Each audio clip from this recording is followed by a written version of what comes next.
Hello guys! Hello. This is for Sagittarius. Okay, Sagittarius. Tingnan natin kung anong messages, energy gabay, kapalaran para sa inyong lahat, Sagittarius. Ito ay magsisimula ngayon. Simula ito ngayong Mayo ng 2026. Ano bang posibleng importanteng mangyayari sa buhay mo simula ngayon? Alright, Sagittarius.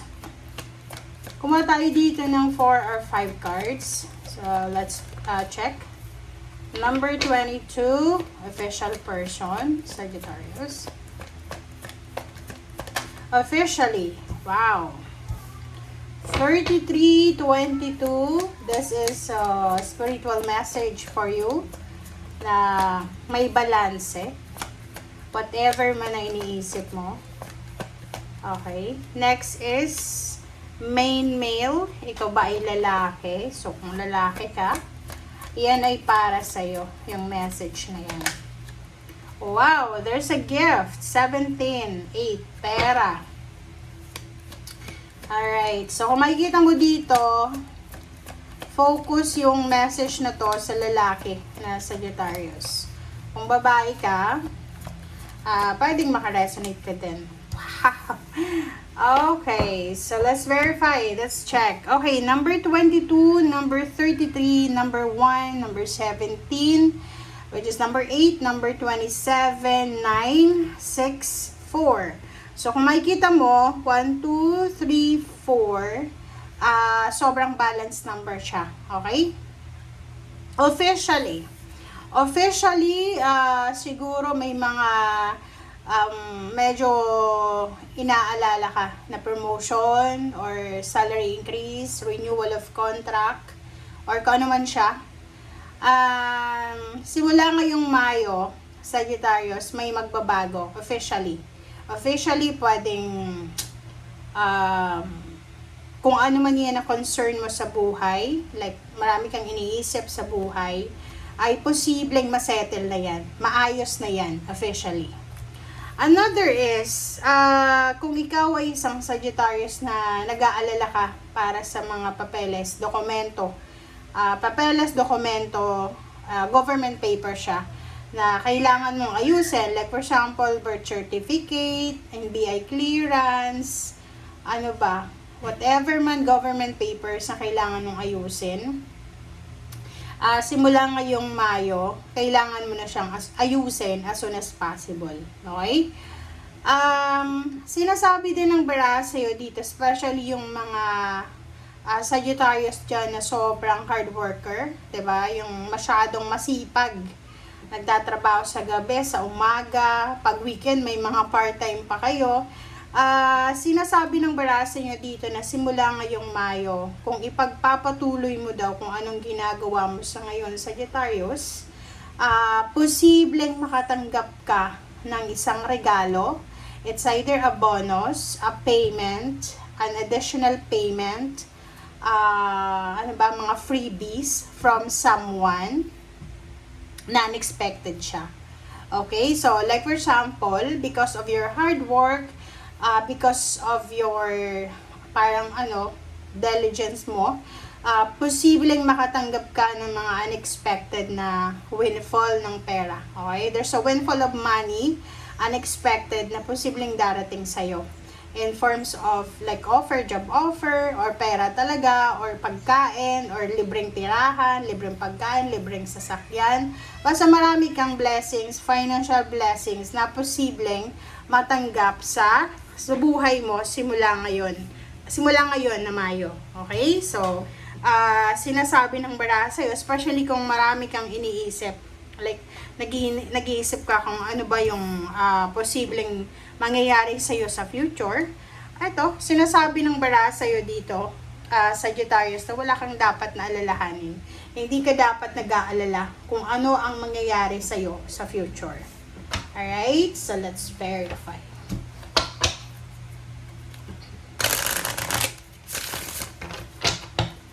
Okay.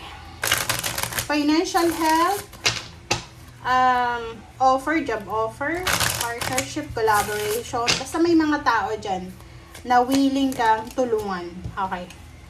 Okay, the thinking man, hostilities.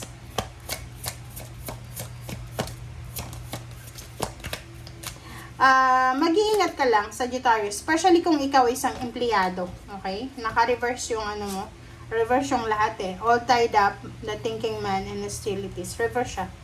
'Di ba? So, maganda to kasi ang sinasabi ng bara sa'yo dito, Sagittarius, na wala kang dapat na alalahanin. Lalo na doon sa mga walang kwentang iniisip mo. Normal yun ha. Normal na magselos, mag-alala para sa future natin. But sinasabi ng bara sa'yo, wala kang dapat alalahanin. May mga tao talaga na hindi mo mapiplace. May mga tao talagang may inggit sa success mo. But hindi mo na yun problema kasi emotion nila yun, hindi mo yun emotion. Iwasan mo din yung sobrang pag-iisip. Okay? Iwasan natin kasi nasasayang yung oras mo. Nasasayang yung oras mo. Instead na gawin mo na siya, nag-iisip ka pa. So, nasasayang yung oras. Alright, so let's verify. Ano pa ba? And sinasabi ng bara sa'yo dito na may mga restrictions ka na posibleng matapos na siya. Like yun na nga, pwedeng yun. Hindi ka ma-promote because kulang ka sa requirements. Kulang ka ng police clearance, NBI, or documents, personal documents. But now, sinasabi ng Barasio dito na matatapos na kung ano man na may nakaharang sa'yo. May nakaharang sa pagtatagumpay mo. May mga humaharang. Wala na sila. Okay? Possible na mawala na yung mga naiinggit sa'yo. Kusa na silang magdi-disappear sa buhay mo. Kasi wala silang magagawa eh. Ganun talaga. Kaya nga, diba, kasalanan yung mainggit. Kasi napakalawak ng blessings ng Panginoon. Lahat tayo mabibigyan. So, inggit is one of the vineyard sin ba? Na kailangan natin na iwasan. Okay? Partnership, alliances, truth. Ito yung current situation mo. And discontent, burden, and conflict and defeat. Okay. So, nakikita ko sa'yo dito, okay, nakikita ko na meron sa inyo dito na yon. Like, for example, may ka-live-in ka, may ka-live-in, or meron kang trabaho, or meron kang business. Sinasabi ng baraha dito na anuman na partnership or collaboration na meron ka sa ngayon, like, makikita mo dito eh. Kahit simpleng pakikipagkaibigan lang, okay, simpleng pakikipagkaibigan. Doon muna tayo sa pakikipagkaibigan. Simula ngayong Mayo, magbabago yung takbo ng partnership and collaboration mo. Hindi ka na Sagittarius tulad ng dati na kung sino-sino lang yung pinaniniwalaan mo eh. Yung halimbawa, mabilis kang magtiwala, lalo na sa pera, mabilis kang makipagkaibigan. But now, simula ngayong Mayo, there's a revelation. May revelation, may katotohanan ka na malalaman. Especially sa mga kaibigan mo, malalaman mo na sinisira ka nila, naiingit sila sa'yo, especially sa love life. Ang love life mo dito, possible na malaman mo na yung person mo ay may gusto sa iba, or parang ganon. So, marami kang malalaman na katotohanan na parang yun yung magiging rason kung bakit ka malulungkot. But sinasabi ng bara sa'yo dito na after mo daw na ma-experience yan, okay, defeated ka kasi pwedeng na-scam ka, naloko ka, iniwanan ka, heartbroken ka, but after daw ng like makarecover ka dyan, if ever makarecover ka man sa conflict or defeat na yan, sinasabi ng bara sa'yo na makukuha mo yung peace and harmony after nan. So, parang ang sinasabi ng bara sa'yo dyan na whatever man daw na changes, transformation, kasi transformation yun eh, kasi comfort zone mo yan.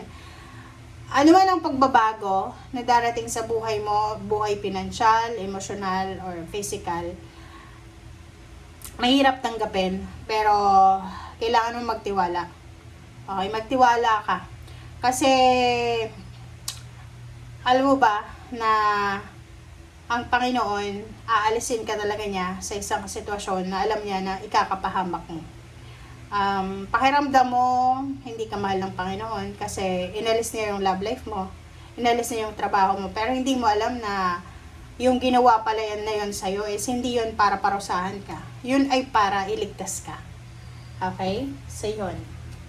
Alright. So, ngayon, if fresh pa yan na nararamdaman mo, fresh ka pang heartbroken, talagang medyo hatred ang mararamdaman mo. Anger and hatred.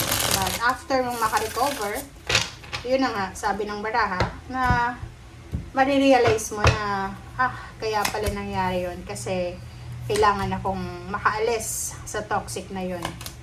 Okay. Ace of Wands, Three of Cups, Ace of Pentacles. So, diba, may new beginnings eh.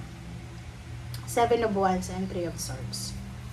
Sa ilalim mo dito, King of Cups and Seven of Pentacles and Lovers. Ten of Wands, Wheel of Fortune. So, ihanda mo yung sarili mo. Prepare yourself kasi yung buhay mo ay iikot siya ng 360 degrees.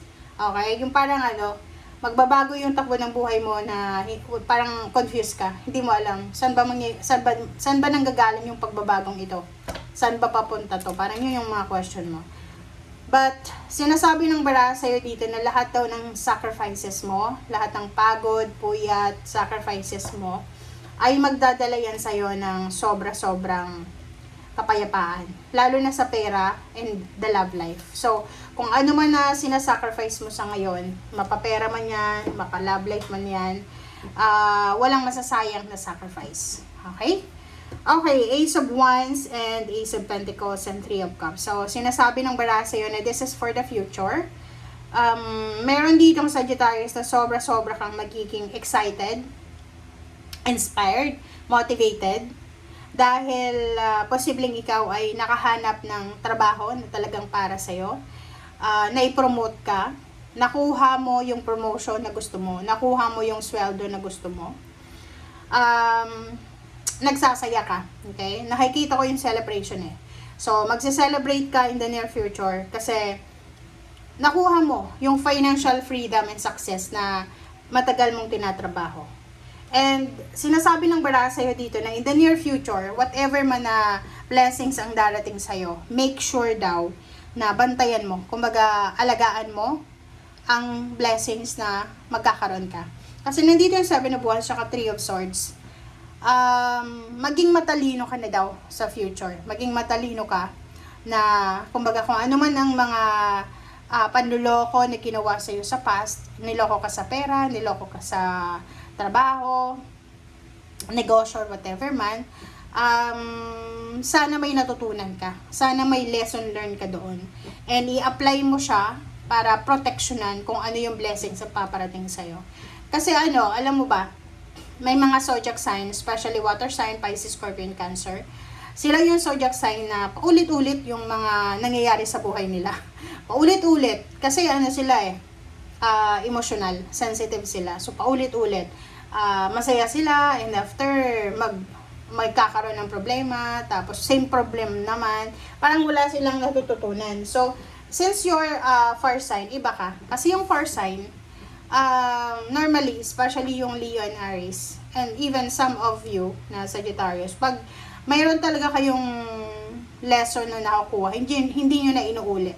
So, eto, sa barahang to, sinasabi ng baraha sa'yo na gamitin mo yung pain and heartaches, yung mga bad experiences mo sa past para proteksyonan kung ano yung paparating na biyaya and pagpapala sa'yo sa future.